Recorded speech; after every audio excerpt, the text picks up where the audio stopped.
ए गुंडिया चल का रे? ए बुकिया हट चल का आता? हो म्हणा मामाला म्हणा चाललो आम्ही. पैसे दे आता. ई ई करते मामाला म्हणा चाललो आम्ही. मामाला म्हणा मामी कशी आहे? मस्त आहे. मस्त. मामाला म्हणा लयच कटके फुटून राहिले. त्या दिवशी कशी भेली होती शेगावले. कसं आहे रे आता तिच्यावर मजा घेता का त्याची? तिला तसं म्हणू नको, तिला खराब वाटेल. अरे राजू ती भेली नव्हती, ती कशाला भेणार आहे? शिकलेली सवरलेली कॉन्फिडंट पोरगी आहे ती काय काय हे थोडी आहे. पण एक असते ते आता कसं असते नकळत का होईना ते तुझ्यावर डिपेंड झाली. तिनं नाही हे केलं की नाही आता मी घरातच बसेल आणि बापरे हे काय म्हणतील ते, तसं नाही. पण तिच्या मनात आता तुझा आदर आहे किंवा तिला असं वाटतं यांच्यासोबत गेला तर यांनी आपली केअर घेतली पाहिजे, काळजी घेतली पाहिजे, असं तिची छोटीशी अपेक्षा असते. आणि ती तिची इच्छा पूर्ण करणे हे तुझं जबाबदारीने कर्तव्य आहे, हे लक्षात ठेव. छोट्या छोट्या गोष्टीपासूनच मोठा मोठा आनंद भेटत असते राजू. ही गोष्ट आता तू नेहमी लक्षात ठेव. आणि तशीच तिची काळजी घे बघ. ती ना कुठं तरी मुलगी लग्न करून सासरी आली ना तर ती कोणाच्या भरोशावर येते? नवऱ्याच्याच ना. त्याचाच हात पकडून ती येते तर ती त्याच्यात कुठं ना कुठं तिच्या वडिलांना शोधते. कारण लहानपणापासून लग्न येईपर्यंत लग्न होईपर्यंत वडीलच तिच्या जीवनात एक कर्तव्यदक्ष किंवा मग जबाबदार पुरुष म्हणून भूमिका असते वडिलांची. आणि ते वडील जशी तिची काळजी घेतात, जसं तिचं संगोपन करतात, जसं तिला ट्रीट करतात, तसंच ती कुठं तरी नवऱ्यात शोधते. कारण एक परक्या घरून आलेली मुलगी आपल्या घरात ऍडजस्ट व्हायला थोडा वेळच लागते. आणि इथे ते सर्वात जास्त जो कोणावर विश्वास ठेवेल किंवा सर्वात जास्त ते कोणावर हक्क गाजवेल तर तो तू असतं, है की नाही? मग तुझंच काम आहे की तिला तिच्या आईची, तिच्या वडिलांची, तिच्या घराची आठवण सुद्धा आली नाही पाहिजे. येणार नाही असं नाही, येतेच. पण तरीही तू एवढं प्रेम दे, एवढं तिला आदर कर. प्रेमच नाही नुसतं आदर कर, तिचा रिस्पेक्ट कर, तिला सन्मान दे. एकांतातच नाही तर चार चौघांमध्ये सुद्धा तिचा सन्मान दे, तिचा रिस्पेक्ट कर.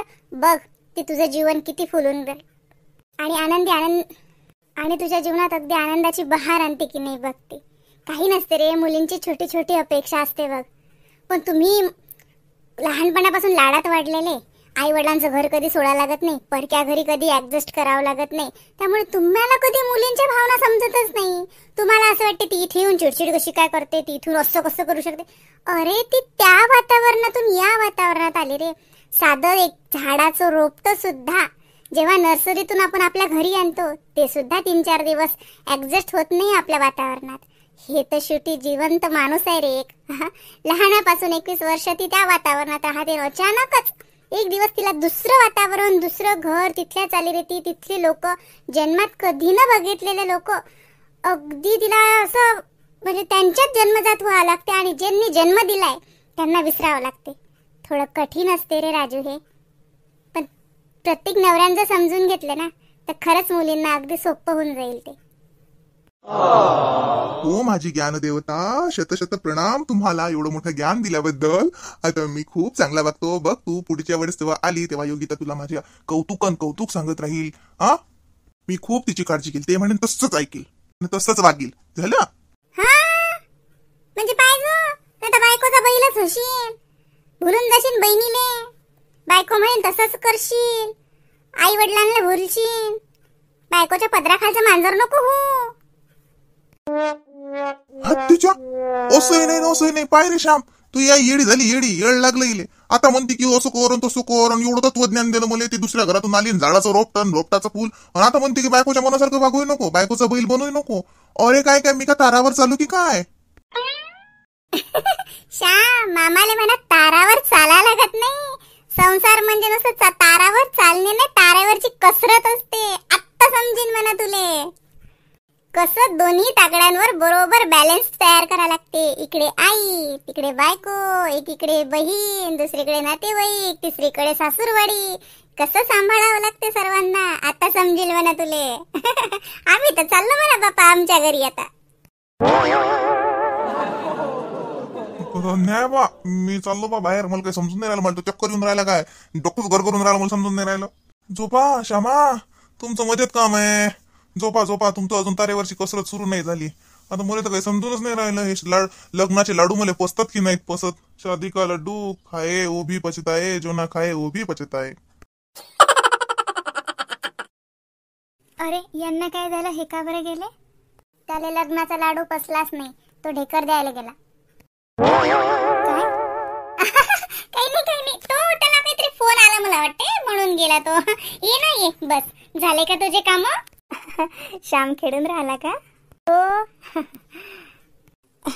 ताई मग अशी तुम्ही मला ते काम करू लागलं म्हणून आईच्या जीवावर आली का? अगं आईचं जीवार वगैरे नाही आले ग, तिच्या कशाला जीवार येणार आहे? आणि तुला सांगू का योगिता, आईचं बोलणंच तसं आहे. तिला ना असं जास्त चोपडून किंवा असं तिला नाही बोलता येत. तिचं जे आहे ते असं स्पष्ट बोलते ते. हा, तर तू तिच्या बोलण्याकडे लक्ष नको देत जाऊ बरं. हा, तशी मनाने खूप छान आहे बरं माझी आई. आता तुझी पण आई आहे ती, हो ना? आणि मी एक तुला सांगते, एक कानमंत्र ऐकून घे. या घरात फक्त सासूला आई आणि सासऱ्यांना बाबा म्हणू नको. तू त्यांना तसं मान. जसं तुझ्या आईला तू पाहत होती की तुझी आई थोडीशी तुझ्यावर ओरडली तरी तुला राग यायचा का? किंवा मग बापरे तुझी गाल फुगून बसायची का? आईने असंच म्हटलं, माझ्या आईने असंच म्हटलं, असं करायची का? मग इथे पण तू तुझ्या सासूला आईच म्हणते ना. मग आई म्हणू नको नुसतं, तू मान तिला आई. बघ ती खरंच तुझी आई बनते की नाही. आणि तू पण तिची सून बनून म्हणून राहू नको, मुलगी बनण्याचा प्रयत्न कर. मी नाही म्हणत की सासून सून अगदी म्हणजे मायलेकीच होऊन जातील, नाही. ती कुठंतरी बारीक रेष असते, ते दिसत नाही पण ती असते जरूर. कारण मी पण एक सून आहे, मी पण एक मुलगी आहे. आणि तुला सांगते स्पेशली माझ्या घरचं वातावरण अगदी जगावेगळं आहे.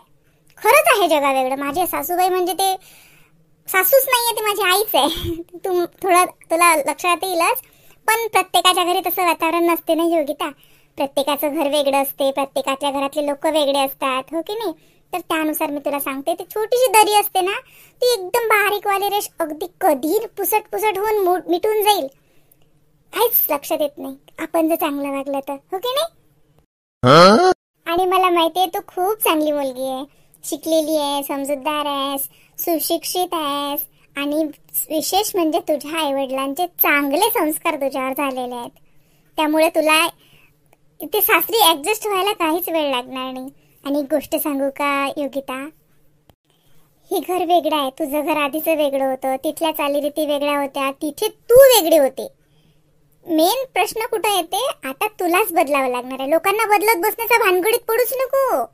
माझी सासू माझ्या मनाप्रमाणे वागली पाहिजे आणि मी आता या घराला माझ्या मनानुसार ढळते, तसं नाही. आधी तू या घरामध्ये ढळ. म्हणजे हे घर जसं आहे, इथले लोक जसे आहेत त्यांच्या रंगात रंगून जा. तसे ते आहेत ठीक आहे, तसेच ऍक्सेप्ट कर त्यांना. त्यांना बदलवत बसण्याचा प्रयत्न करू नको आणि त्या भानगडीत पडूच नको. आधी तू त्यांच्यासारखी बन, मग बघ ते आपोआप तुझ्यासारखे बनायला लागतात की नाही. हो ताई, माझ्या लक्षात आलं. आईचं लावलेलं सामानच तसंच ठेवायचंय. मी तसंच ठेवते ना, मी काही चेंज नाही करत. नाही मगाशी काय झालं ते मी काय म्हटलं, तो माठ थोडंसं तिकडे सरकवलं, थोडंसाठी तुम्ही होते ना तिथे. पण ते अगं तसंच असतं. इतके वर्ष तिने या घराला सांभाळलं, तिने हेच घर सजवलं, तिला पाहिजे होतं तसं, हो की नाही? आता तुझं पण कर्तव्य आहे, तुला पाहिजे तसं हे घर सजव, तसं हे सामान लाव.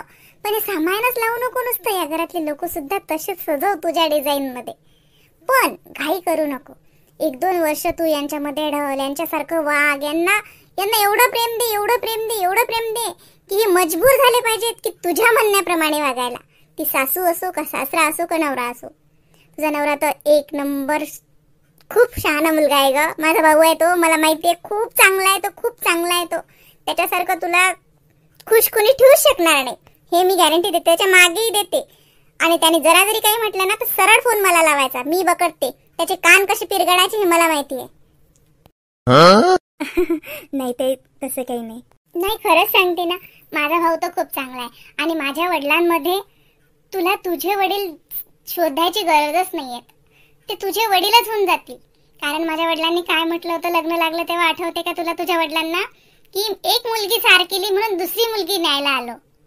त्या वाक्यात असं सगळं काही आहे ग. आणि ते नुसतं बोलत नाहीत बरं, नुसतं बोलत नाहीत, ते खरोखर तुला जाणवतील की खरंच ते तुझे वडील बनण्याचा प्रयत्न करत आहेत किंवा खरंच ते तुझे वडील तुला दिसतील. एवढे जबाबदार, एवढे कर्तव्यदक्ष, एवढा ते आदर करतात, सर्वांच्या भावनांचा आदर करतात ग माझे वडील. खूप चांगले आहेत बघशील तू.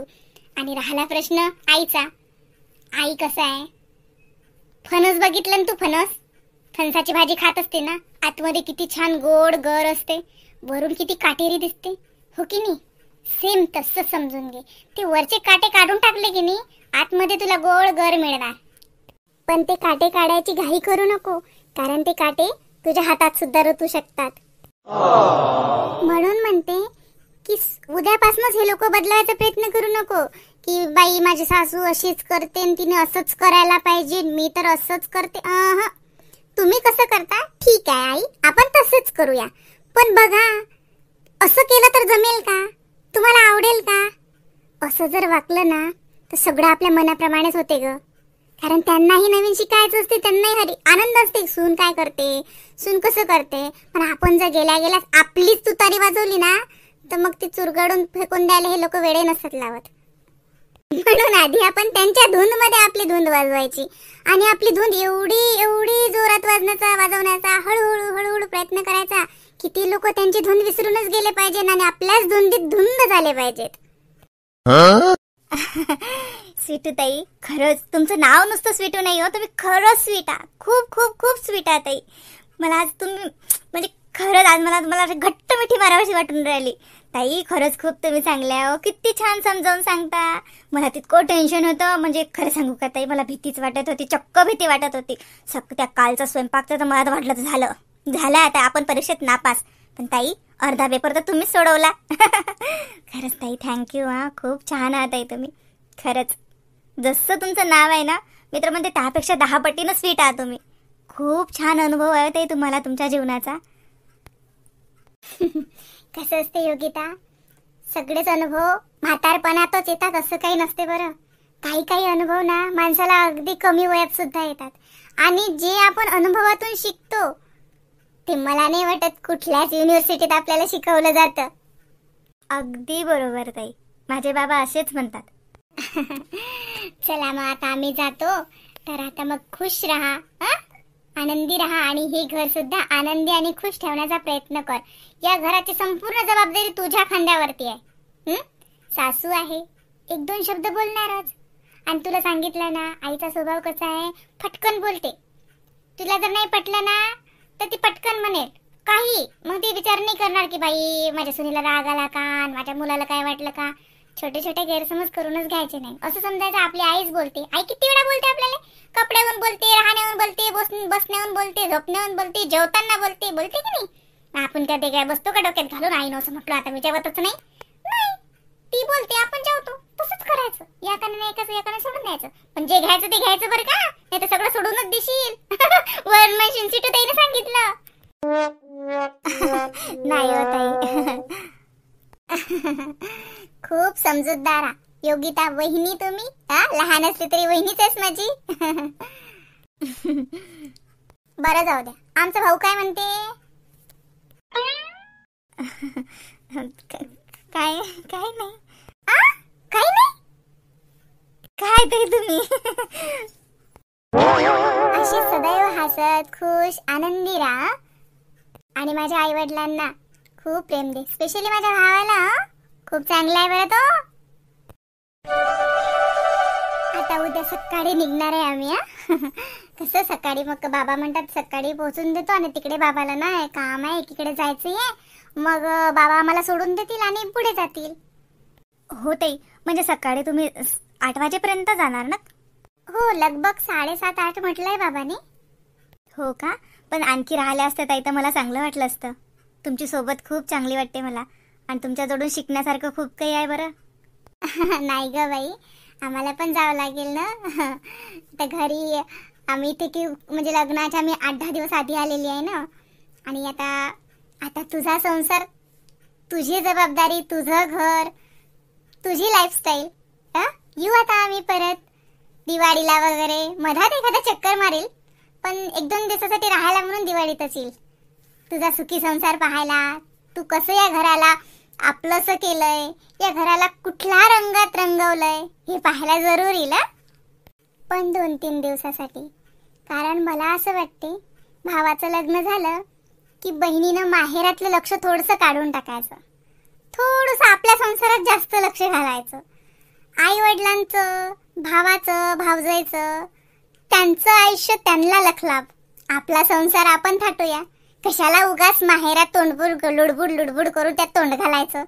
चांगलं किंवा वाईट जास्त इंटरफेअर करूच नाही माहेरी जेव्हा भावाचं लग्न होते.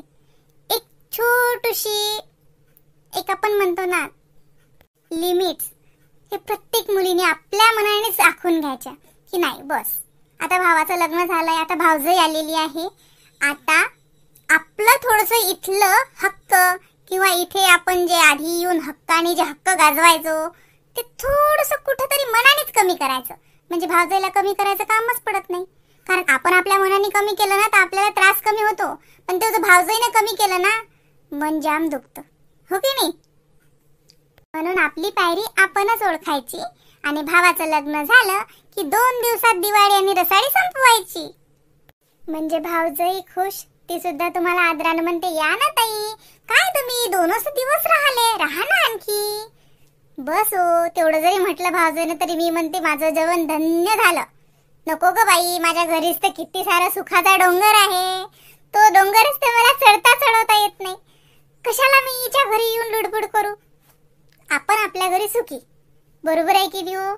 तुम्ही पण असंच वागा, असं नाही म्हणत मी की असंच वागा, पण पटलं तर वागा. पण माझे विचार मी तुम्हाला सांगितले योग्य आहेत ना. आता हे तुम्ही मला कमेंट मध्ये सांगा. आणि व्हिडिओ आवडलाय तर तुम्ही लाईक तर करता, मला माहितीच आहे, पण शेअर जरा खूप कमी करताय, असं हे योग्य नाही बरं का.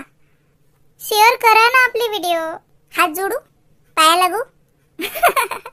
खरंच शेअर करा आणि सगळ्या नातेवाईकांमध्ये फैलून टाका. बघा सासूनेचं भांडण होणारच नाही, ननद भावजाईचं भांडण होणारच नाही, त्यांनी जर स्वीटूचे कान मंत्र ऐकले तर.